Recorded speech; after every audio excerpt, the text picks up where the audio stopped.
কখনো কখনো জীবনের সফর এতটা কঠিন হয়ে যায় যে আমরা অন্ধকারে হারিয়ে যাই, অশ্রু পড়ে, মন ভেঙে যায়, আর আশাও কম হতে থাকে। কিন্তু কখনো আপনি ভেবেছেন যে এটাই মুহূর্ত হয় যখন আল্লাহ তার রহমতের দরজা খোলেন? যখন আপনি সবরের পরীক্ষায় পৌঁছে যান, তো আল্লাহ আমাদেরকে একা ছাড়েন না। তিনি আমাদের অন্তরে শান্তির বাতাস বইয়ে দেন আর আমাদেরকে তার রহমত দান করেন। আর মনে রাখুন, সবরের রাতের পরে সকাল অবশ্যই হয়। আপনি কি কখনো এমন অনুভব করেছেন যে আপনি আপনার জীবনের সবচেয়ে দামি জিনিস হারিয়ে ফেলেছেন? তখনই আল্লাহ আপনাকে এমন কিছু দান করেছেন যেটার আপনি কখনো ধারণাও করেননি। আপনি কি কখনো কষ্টের পরিস্থিতিতে ডেকেছেন আর অনুভব করেছেন আপনার দোয়া 7 আসমানে বাজছিল? যতক্ষণ না আল্লাহ কোন বলে দিয়েছেন। আপনি কি কখনো সবরের সীমা পর্যন্ত পৌঁছে আল্লাহর তরফ থেকে এমন নিয়ামত পেয়েছেন যেটার আপনি কখনো কল্পনাও করেননি? তো আজকে আমি এমনই কিছু ইশারার ব্যাপারে জানাবো, যেখানে আল্লাহ সবরের পরে আসা কামিয়াবির ইঙ্গিত দেন, যেখানে আল্লাহ সবরকারীদেরকে সান্ত্বনা দেন যে তাদের সবরের ফল অবশ্যই পাবে, যেখানে আল্লাহ সবরকারীদের বলেন যে আমি সবরকারীদের সাথে আছি।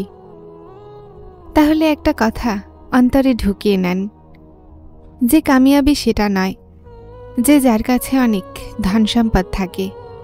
কামিয়াব তো সে যার কাছে ইমানের সম্পদ আছে। মনে রাখুন, ইমানই মানুষকে প্রকৃত সফলতার দিকে নিয়ে যায়।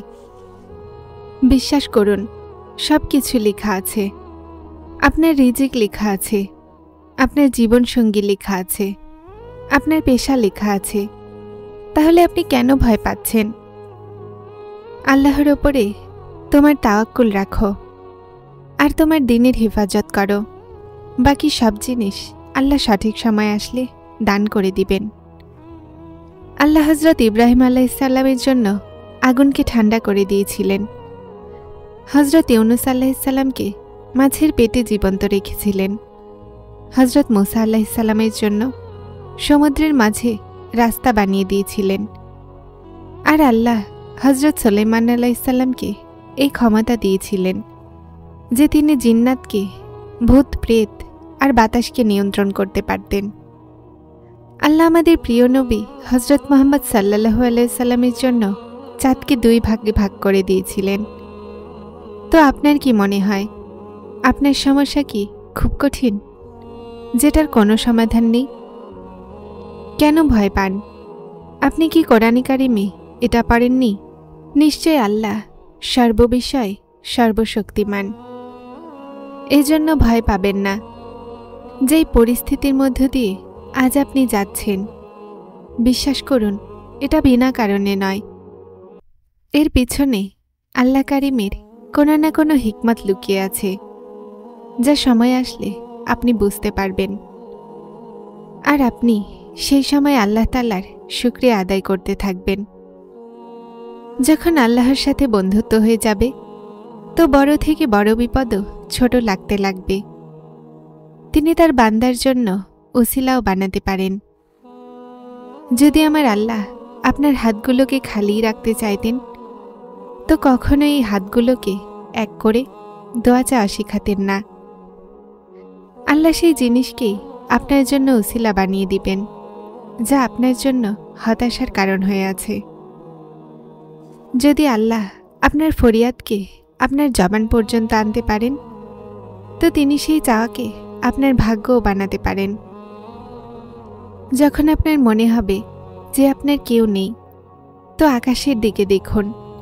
সেখানে তিনি আছেন, যিনি আপনার ছিল, আপনার থাকবে।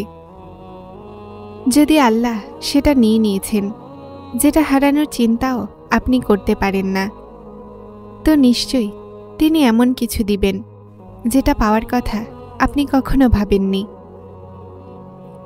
আপনার মনে হয় এখন আপনি ক্লান্ত হয়ে গেছেন, কিন্তু ক্লান্ত আপনার ঈমান নয়, বরং আপনি হয়ে গেছেন।